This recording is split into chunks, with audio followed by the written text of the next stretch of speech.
This is Capital Games Movie Club. I am the Wiz. And I'm Kim Shactman. Kimmy, how are you today?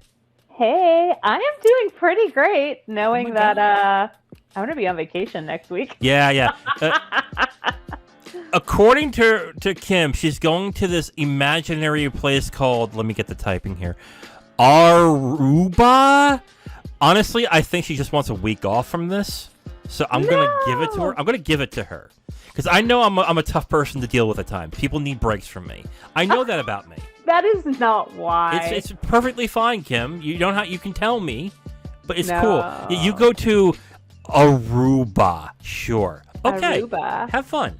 I'm going to. I hope you have a good time in that imaginary land called Aruba. Let me know how Cocoon is as well while you're there.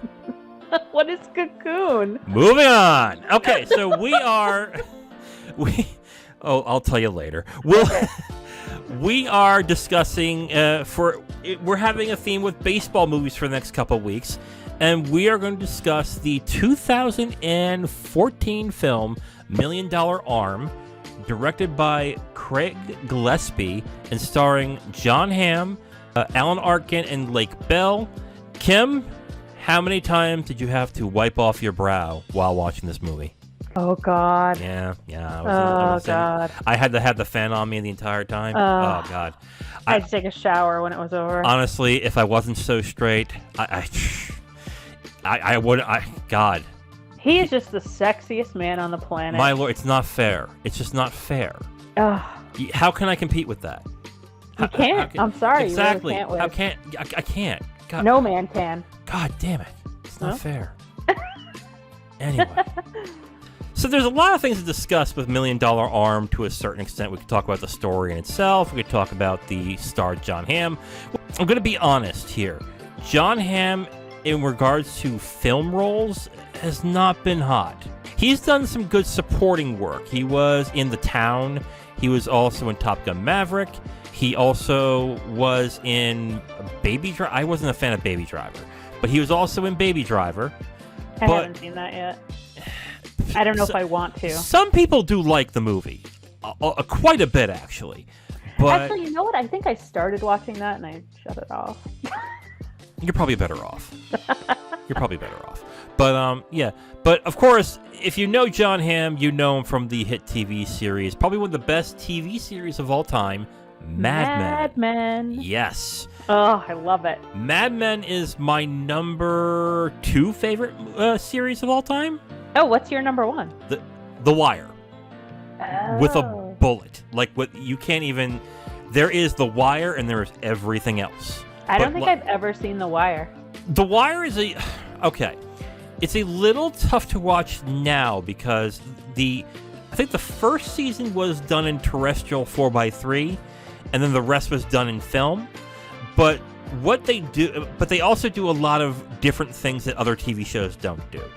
So it is. I'll tell you a little more about it after the podcast because sure. Again, another thing I can go on all day. But Mad Men made Jon Hamm a star for good reason. It wasn't just the looks that he had, because he had the looks the entire time. He couldn't really make it in that time. But it was not his acting chops for that series. The way he played Don Draper, it was a multi-layered performance that spanned throughout the entire series that kept being interesting as time went on. And that's also due to the writing of that series, too. But Jon Hamm made that series what it was. After that, I kept thinking, oh, he'll be a movie star. No doubt about it. Hasn't worked out. It really hasn't. He still gets to star in a few movies. He did a Fletch movie recently that I really haven't heard great things about. He also is in Tag, which, okay. He didn't really get to the plane where I thought he would as an actor when it came to acting in movies, which I thought was... Do you ever feel like, though, like, he did this TV series and it was like this huge hit, and now it's like nothing else can compare? Well, nothing else, but I mean, you know what I'm saying? Like, he can't live up to... There's not... he's done it. There have been TV series that were popular and then made stars out of their that made movie stars out of their stars. Moonlighting is an example. I don't know if you've heard of the show Moonlighting. No, I've Okay, never so heard that. this starred Bruce Willis, and I Okay. forget the other actress. I'm sorry, I'm terrible, but You're fine. Bruce. It was a celebrated show. People loved it. It wasn't a hugely popular show, but then after he did Die Hard is when he became a huge star. That's what that's what needs to happen usually. Is that when you get that big TV series and people start to notice you, then you get the movie role that propels you. George Clooney is another example. George Clooney was known for ER, and then it wasn't until Out of Sight, when he did a great job in that movie, that he became a movie star. I guess my question for you is how long between the series and then the hit movie would you say? Is there like a pretty long span in between, or do you feel like you have to do from it what you've seen? You have to do it immediately. You have to. It has to be like a year or two, and you have to choose the right role. And I think that's the problem that Jon Hamm had. If we look at, let's look at the Hamm man's filmography after Mad Men real quick. I mean, I guess that's Hamm man. I love that. I guess that's what we're talking about. I was gonna go on with the writer and everything, but fuck that. We're gonna just go on to Jon Hamm. But hey, I must say I do like the writer of this movie. The director, I don't even know him, so. The director's not bad. The writer has done a bunch of different movies. I'll have to look back into what he did. My favorite movie that he did, this writer, is Spotlight. Spotlight is excellent. Such a good movie. Okay, so if we look at Mad Men, if I can find it, good lord, he's had 110 credits to his name. Wow. I didn't know that. Like, I honestly did not know that. Mad Men ended in 2014, I think, right? So, and that's when this movie was. $1 Million Arm, which tanked in the box office. He did some guest stints in Parks and Rec. He also did it in 30 Rock. He was funny in 30 Rock. Oh my God. He was. I love 30 Rock. I'm looking at the other things. The Incredibly Poor Decisions of Todd Margaret. That was an okay hit in Britain. That didn't do so well here. Absolutely Fabulous, the movie. The Last Man on Earth. He's done some interesting things, but not to the extent of... He really hasn't done anything that propelled him to be a movie star. But, that's actually fine, because movie star limits you to what you can actually do. And that is what allows Jon Hamm to do more interesting roles. Because if he was a bona fide movie star, he wouldn't be able to do things like Beirut or Tag or the most recent movie that he is in. Let's look at that. What I just said it. He's going to be in the Fargo TV series coming up. The Fletch movie that just came out recently. He wouldn't be able to do those roles because it would be all about making money. So on the one hand, yeah, it's cool that he gets to have more diversity in what he is doing. But on the other hand, I thought he could have been a bona fide movie star. But I guess it's better off that he's not, to a certain extent. Okay, that's fine, at least. So, are we done splurging on Jon Hamm, or do you want to continue? Or do you want to get to the review? We can get to the review. Okay. So we're going to go on to the review of $1 Million Arm, starring Jon Hamm, Alan Arkin, and Lake Bell. I think the first thing I have to point out with $1 Million Arm is that, in all intents and purposes, it's pretty formulaic. But it is also it is a Disney it is a Disney movie. I was just gonna say it's PG, right? Disney PG movie. All right, but just because it's PG doesn't exactly mean it has to be formulaic. But because but it is Disney, so it has to maintain a certain formula in order, because they did this for a mass audience. And it really shows in this, especially in the scenes where Jon Hamm is in India. It feels like they may have shot in India, and I might be wrong. They might have shot in certain scenes in India. But it just feels like in certain scenes, it's like they found a dirt field. I agree with you on that. Oh, and there just so happens to be this place here. It just so happens to be an area where people play ball or play cricket in this area, and it could be India, or I don't know. Now I'm curious. I'll look that up. It probably, honestly, I wouldn't be shocked if they did shoot it in India, but they just chose poorly at the location. I would say probably of the India portions, I'm guessing 15% was shot in India. Let's 20, see. 20 maybe. I don't know.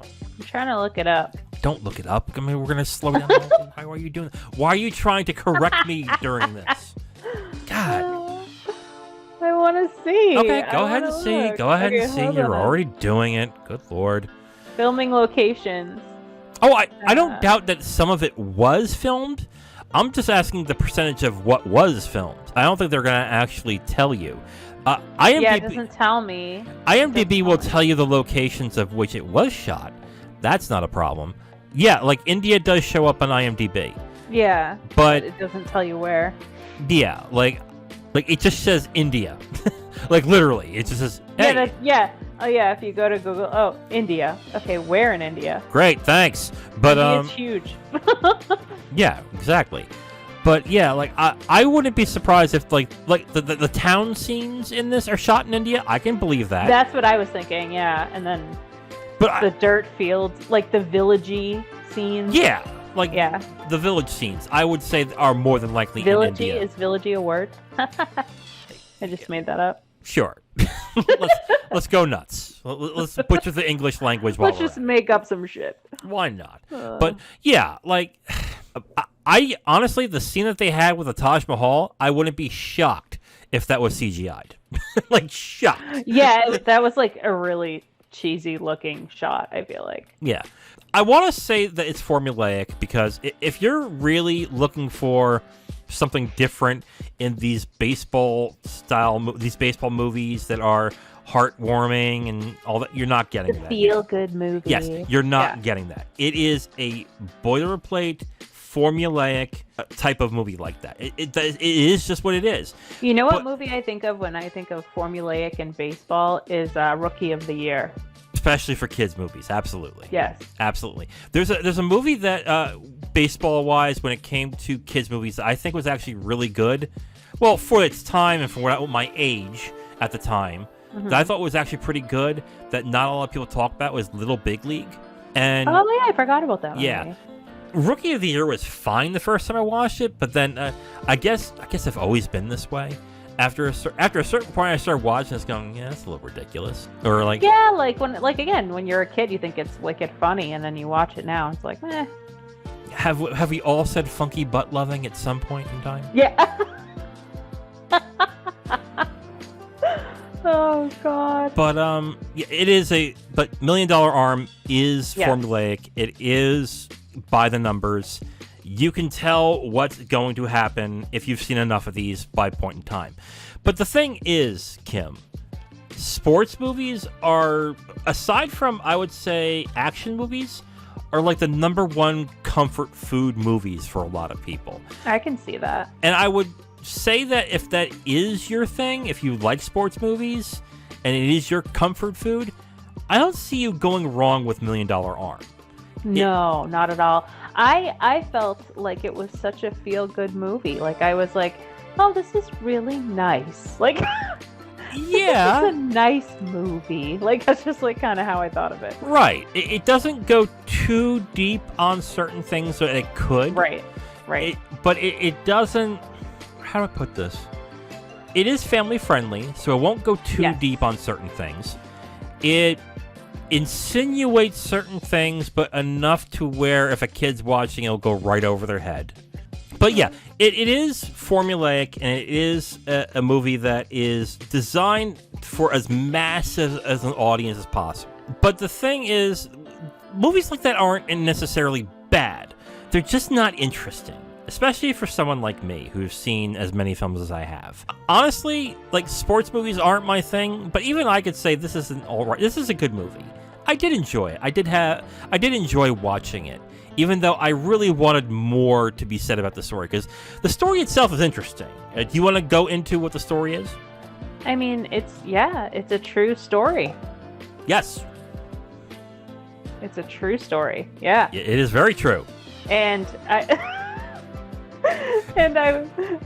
Okay, you know what? I'll get to the plot. The story... You're just cracking me up on that. It is very true, Kim. The story is about an agent played by Jon Hamm, whose business is failing. He runs an agency, and it's failing.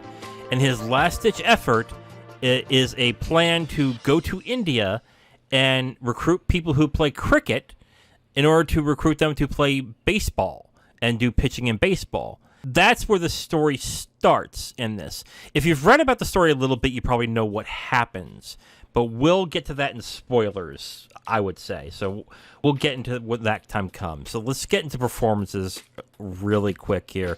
Jon Hamm is Jon Hamm in this. I mean, is that a bad thing? No. I like Jon Hamm. But, you know, Jon Hamm is Jon Hamm. He Jon Hamms it up. He's just Jon Hamming. That's just what he does. He's just Jon Hamming. I like Jon Hamm. He's good.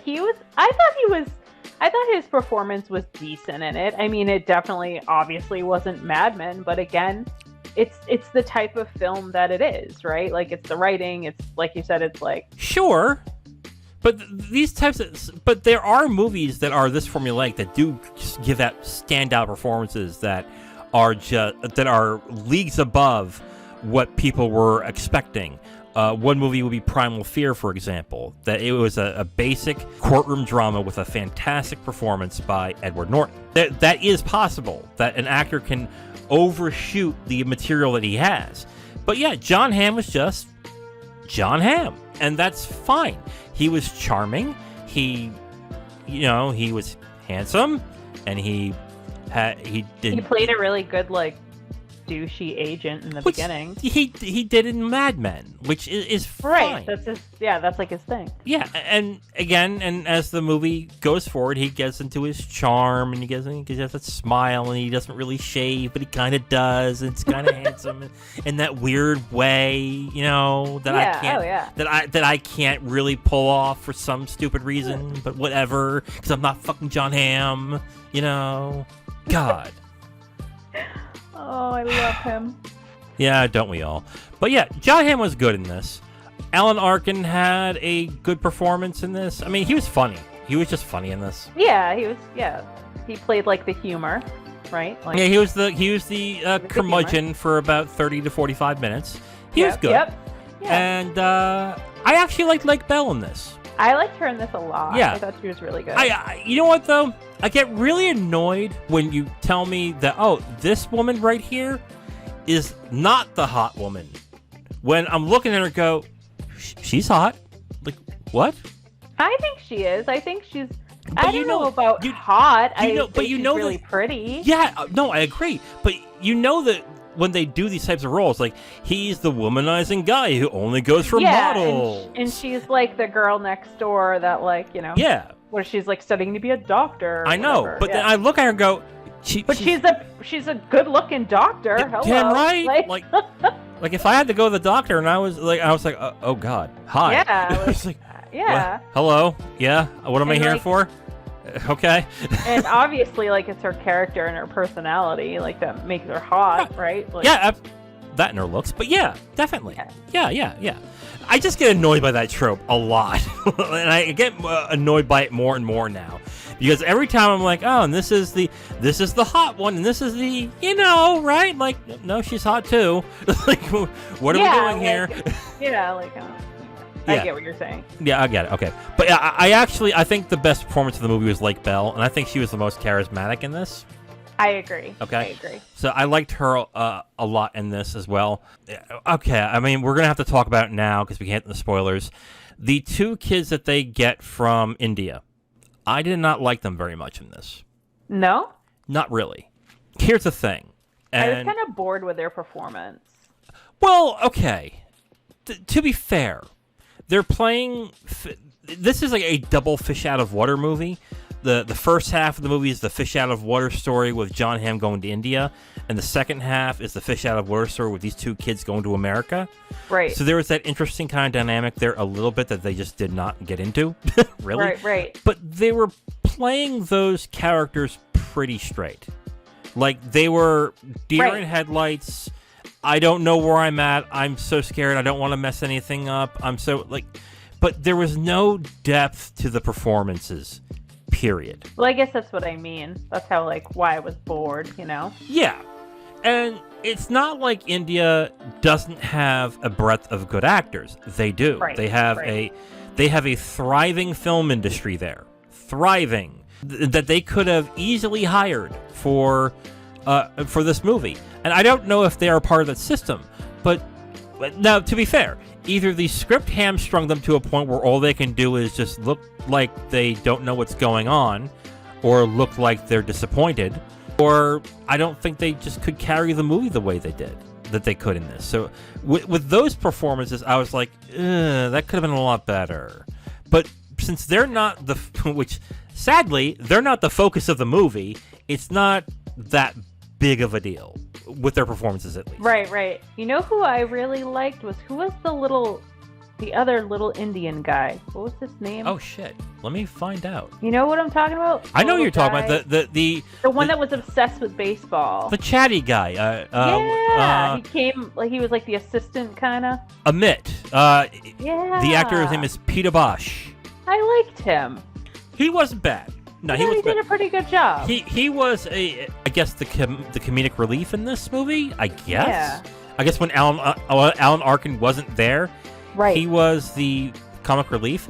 I'm curious to see if the other two actors have been in any Bollywood movies. Oh yeah, they have. Okay, I'm looking at them right now. So they are part of the Bollywood system. So I guess I look at it and wonder. I haven't seen any of their other films, but I guess this guy was in Life of Pi, so. And I think the other guy was in Slumdog Millionaire. Yes, he was. So they've had good performances in the past. So I don't know why this one fell short. And I think it was due to the writing. I really think it was, because they really didn't give anything for these characters other than they're from India, they're coming to the U.S., they miss their family. There was nothing else there. And they're scared of disappointing yes. JB, right. So not a lot there to that certain extent. If I were directing this movie, if I were writing and directing this movie, I would say... Oh, please tell us. What would you do? Oh, shut up. Good Lord. Okay, you know what? Fine. Whatever. I'm not putting up with this abuse, Kim. I really do want to hear your opinion. Okay, so here's what I would do in this situation. Now, of course, Disney would probably laugh me out of the room. I honestly would centralize this movie more in India and have it shot in India. The first half of the movie should be shot entirely in India. Mm-hmm. And then where you get to know these kids and their life.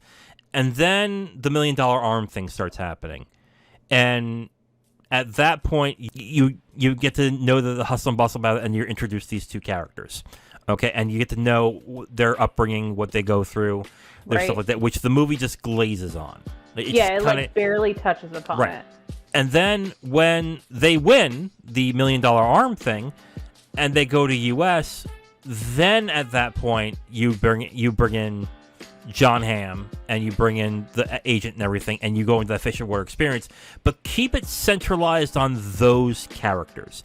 Keep them as the main characters, and keep everybody else as supporting. Because I think this would have been a much more interesting movie if this were more about those kids than it was more about the sports agent who's having a midlife crisis and a crisis of believing in himself. I think that story was a lot less interesting. It's just very typical. Yes, absolutely. I think that's a less interesting. It's less interesting that way in there. And on top of that, you can go into what happened with these two kids. Well, after all this was done, because there is another story behind it as well. For sure. More interesting. The direction they went into it, it's fine. It's entertaining, I guess. It is entertaining. It's been done before. And I was gonna say, I wonder why they went that direction. Is it more just because of the true story of it, and that's how the original agent wanted? I don't know. I don't understand. I can speculate, but I think this is why. The executive producer of this movie is a guy named Bill Simmons. Bill Simmons is a sports podcaster. I listen to him. He's good. I like him as a podcaster, but he also did movies for ESPN. He did the 30 for 30 franchise. He's also done movies for HBO, and he still does it with his company, The Ringer. When this movie was coming out, he had an interview with Jon Hamm, and basically it sounded like Bill Simmons was spearheading this, but he was spearheading it in a way where he wanted to work with Jon Hamm. Oh.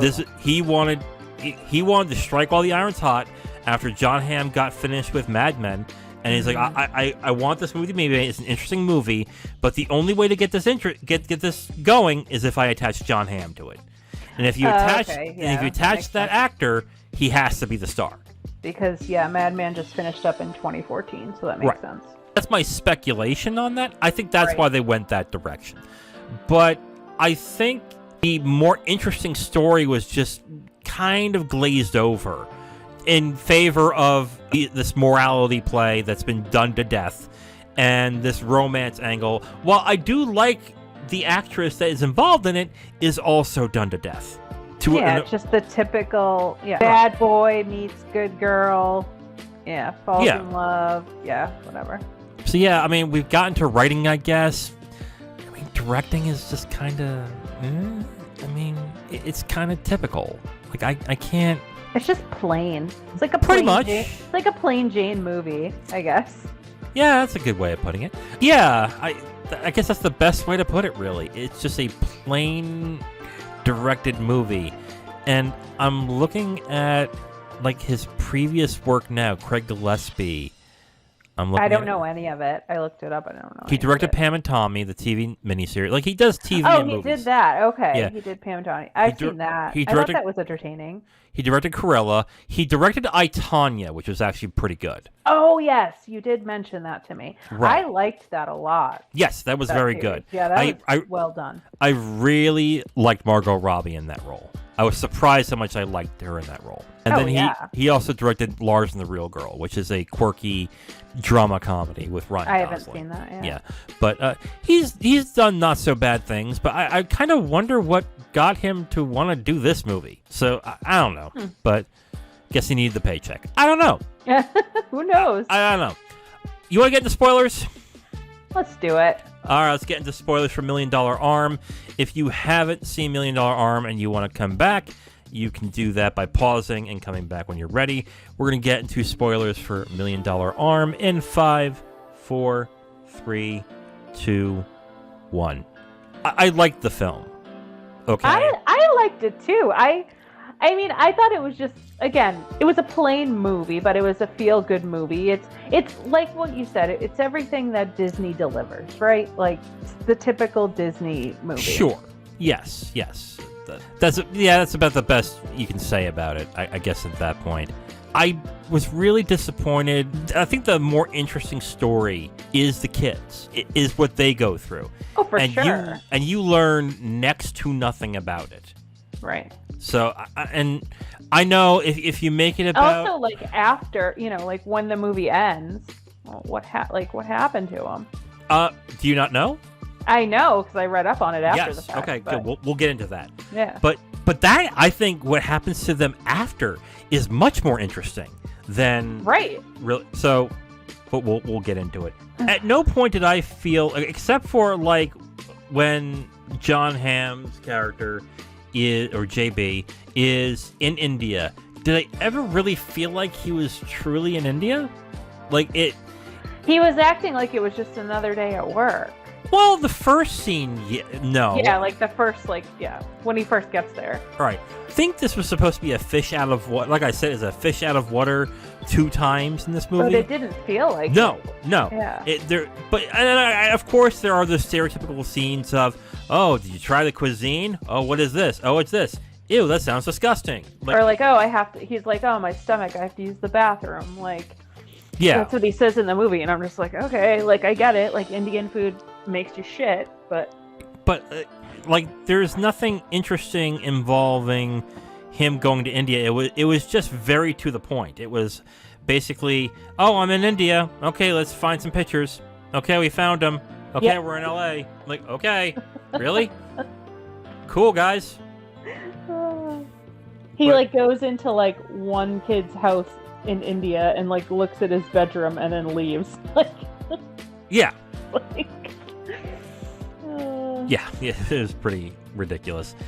Here's some things I would have liked in this. Either if you're not going to get into, I guess, the the intricacies of the kids and what they're going through, which I think would have been a much better movie, why not talk about exactly what they need and why? Because all we hear is, we just want to find good pitchers. Why is the scout played by Alan Arkin excited when the guy's a left-hander? Why is it that they want to make sure that the person is going 86, 87 miles an hour? Why is any of this important? We don't know unless you have already ingrained in what you know about baseball. So if you don't know anything about baseball and you're hearing, oh, he has to make 86, all you're giving them is, oh, so I don't have to pay attention to any of this until they find somebody who does 86 miles an hour. Like, there's no drama in that. There's nothing in that. Right. I mean, are you into baseball at all? Not really. Okay. I mean, like, I like it. I'll go watch it live, but I'm not really like I'm more like a bandwagon fan. Okay. So I understood, like, I'm into baseball a bit. And, I, as any person from my side of the town, I hate the Red Sox. So, Oh, my God. Yeah, I know. You filthy baggards with the Red Sox. Screw you. Yeah, God. Yeah. Yeah, go back to. I'm not into baseball. Go back to Duncan, okay? But Yankees suck, man. Oh, I hate the Yankees too. I hate the Yankees too. Don't get me started. I can't tell you how many people in high school. Oh, Yankees! Oh, Derek Jeter! Like, shut up. Who cares about the Yankees? Yeah, I know. But anyway, yeah, Red Sox have gotten a few championships. Whatever. Who cares? Anyway, but tell me, like, what does it mean? Like, okay, 86 miles an hour? So 86 miles an hour is the average amount of speed that a pitcher really needs to actually hit in the major league level. Not every pitcher can go 90, 95, 98, but if you hit like in the 80s, that's attractive to somebody to go into the farm leagues. So they can build you up and probably get you to be more speedy. Or if you can't be more speedy, you can get more deceptive pitches. There's two types of pitchers, really. There's the high heat pitchers who do 101, 102, 103. And you just like, boof, like before you swing, it's in the glove. But there's also the deceptive pitchers who do things like cutters, and they do change-ups, slurves, sliders, where curveballs, yes, where the movement is more important, and trying to outguess the opponent is a much more important tactic in that. Right. So, but if they can do 86, that's like the bare minimum of what they need in that. And when the... But you wouldn't know from watching this movie. Exactly. Like, I wouldn't know that. I was like, huh? And then with left-handers, specifically, a left-handed pitcher is worth a lot. And it means a lot, too. Like, you can have a pretty good left-handed pitcher do wonders for your club in that essence. Okay? But again, like you said, like, too bad the movie doesn't depict any of that. Like, no. I wouldn't know. No, not at all. And then the movie does another thing that, I guess because it's for a general audience, they don't really need to care about this, but we'll get right to the end of the movie. In the end of the movie, they sign with the Pirates. Okay? What do you think that means exactly? Well, you would think, I mean, I read up on it after the fact, so I know. But okay. You would think that they would be in the major leagues, right? Like, they would be playing for the Pirates, like, on the field playing. Right. But that is not what happened. What happened is that they signed with the Pirates, and I think I read somewhere it was for like a signing bonus of $10,000, which in that case is chump change. That's like nothing, but I'm sure to them it was a lot because of where they came from. Like, but that's insulting. Right. Like, if you were an American and somebody offered you that, you'd be like, go pound sand. Like, not going to happen. Right. But they only played a rookie single-A ball. Right. I read up on that, yeah. And that is as far as they went. But if you were to say that in the end of the movie, that would be a sad ending. That'd be a Debbie Downer. Yes, that would be a Debbie Downer. Because I think Singh only did one game. Yep, and then he went on to do something else. Oh my God. Yeah, yes. We'll talk about that. Yeah. But yeah, like, and this is kind of why, to a certain, I don't usually do this with stories like with based on a true story movies, because inherently they're supposed to stretch the truth. They're supposed to. Right. Because the most important thing really is to be entertaining and to keep an audience engaged. But if the true story isn't exactly entertaining, depressing, then it's like, meh. But that type of story could work. Like it just won't be a crowd pleaser. It won't be something that will get people in the box office, which is what Disney cares about most. So, yes, they would have to change exactly what the story. Well, they didn't change. They just omitted certain truths specifically in this movie. So yeah, I mean, my issue with the movie is like it's not bad. I did like it, but my issue it kept my interest. Yes, which for a movie, I think that's bare minimum at that point. Just keep my interest. Right. Yeah, so I enjoyed the movie. It was entertaining. It kept my interest, but that's like the bare minimum in this. But with the story that was there, I think the most disappointing thing I had with the movie is that there's a better story in this. And they just chose a different... I guess like they chose... a different angle, almost. They chose the safe route. Yeah, I agree with you there. They did choose the safe route. They chose the, again, let's make Jon Hamm the star. And let's focus in on the, douchey agent that becomes lovable at the end because it's just an easier route to go. Right. Like, it was more like...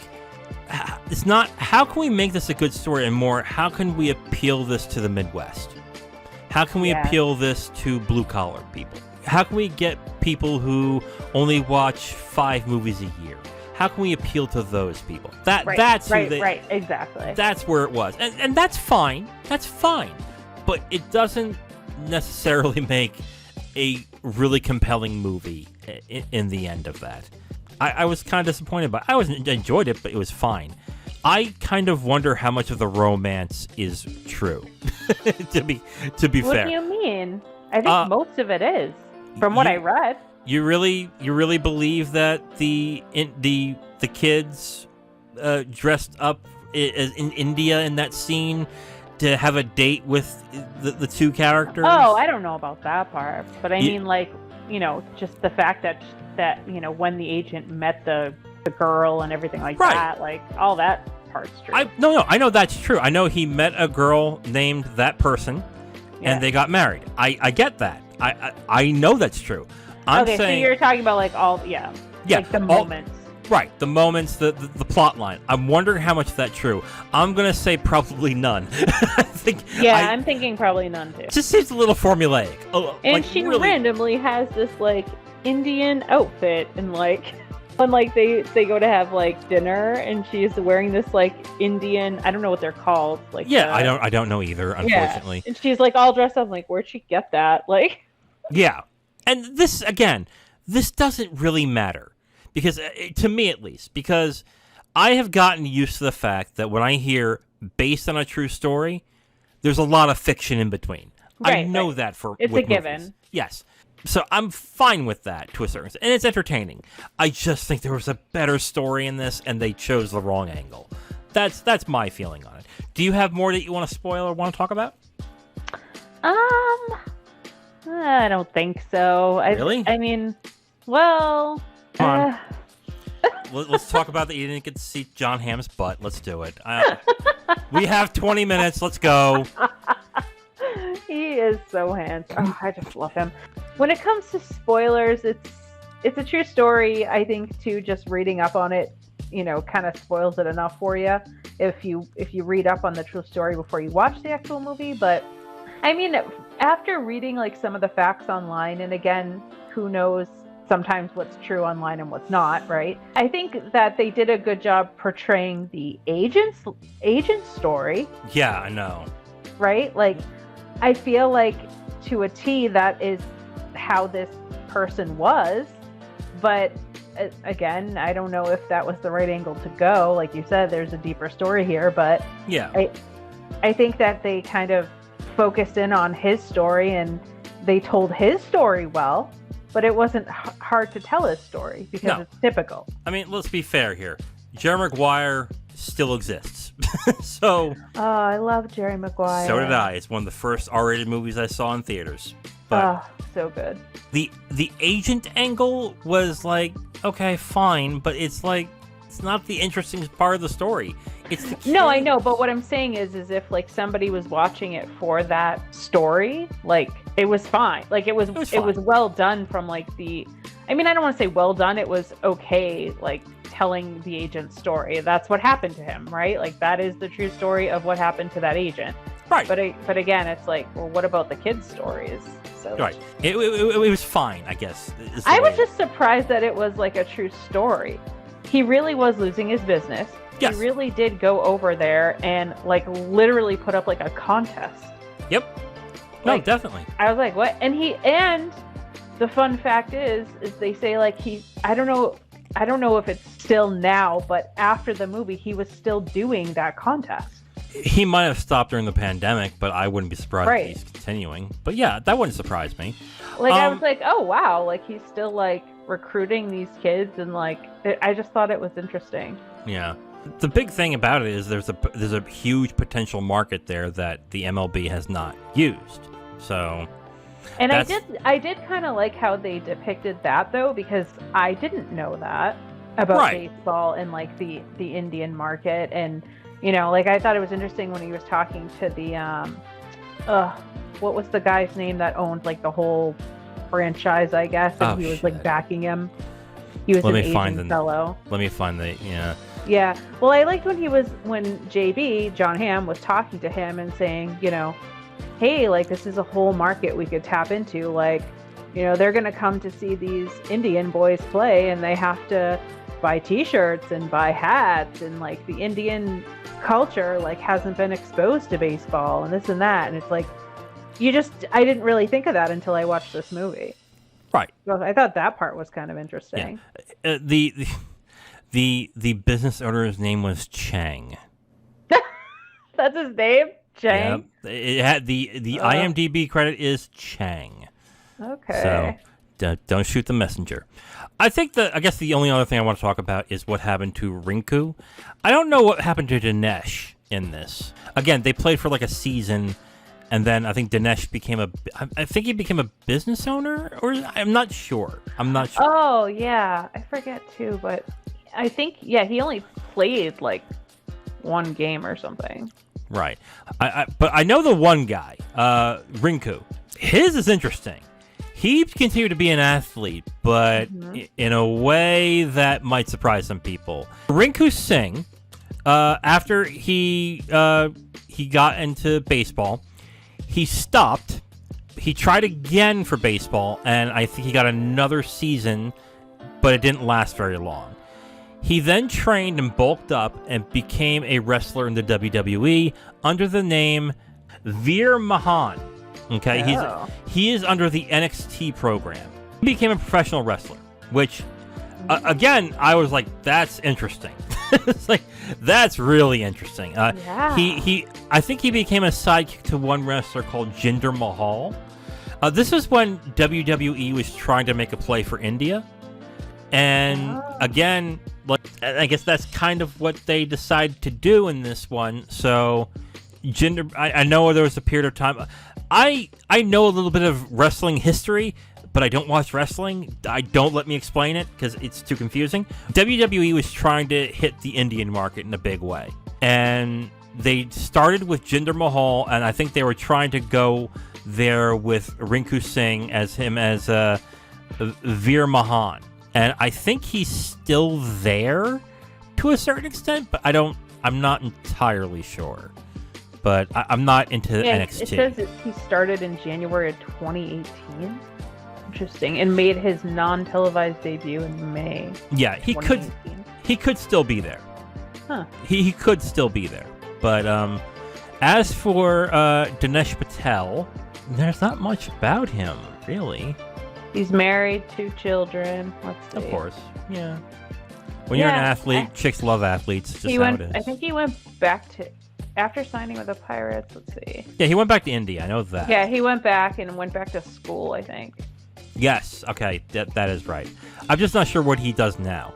But they turned out well, which, you know, in that case, sometimes that doesn't turn out very well, unfortunately, but they turned out okay. But yeah, I mean, sometimes, especially kids that age, struggling in a new country, and you know, they turn to drugs or alcohol or the wrong crowd or whatever. Like, yeah, like in that specifically, Like, there are so many things, especially with the difference of culture changes, right, that could go wrong in that. And the fact that they've actually turned out well is really good, especially going from India to America. I mean, you go from India, where they were, that isn't abundant of resources, to America, where it's everywhere. Like, right. But yeah, Kim, final thoughts on $1 Million Arm? I think I'll give it 3 out of 5 stars. I enjoyed it. I thought it was a nice feel-good movie. You know, if you're looking for, like you mentioned, you know, if you're a person that only watches sports movies every now and then, and you wanted to watch it with your family, it's a really nice movie to do so. Obviously, I gave it 3 stars and not like 2 or 2.5 because I love Jon Hamm, and I always will love Jon Hamm. Oh, boy. He's just Jon Hamm, and he deserves at least 3 stars, no matter what role he's in. But no, in all seriousness, I thought it was just a very plain Jane, basic, feel-good Disney movie, your typical sports story. And yeah, I do have to say another thing I agree with you on, which is so weird. I feel like I've been agreeing with you so much lately, and that is very weird for me because usually I always disagree with you. When you recognize brilliance, Kim, it's just what happens. I think it's because the older I get, the wiser I get. I don't know. Exactly. So, this is how it is. I just do agree with you that it was just like just very basic. By the numbers. By the numbers, yeah. Okay. We're going to have to start watching movies that specifically you like so I can tear them down so we can argue. That's just how we're going to have to do this. Yeah. I'm going to give it 2.5 out of 5. It is average at best. I did like Lake Bell in this. Really, as much as I did like her and I did enjoy the movie, I can't deny that there was a better story in here, and it shortchanged what I think the true stars and what the movie should have been about, which are the kids. I could not care less about the agent, even though I do like Jon Hamm.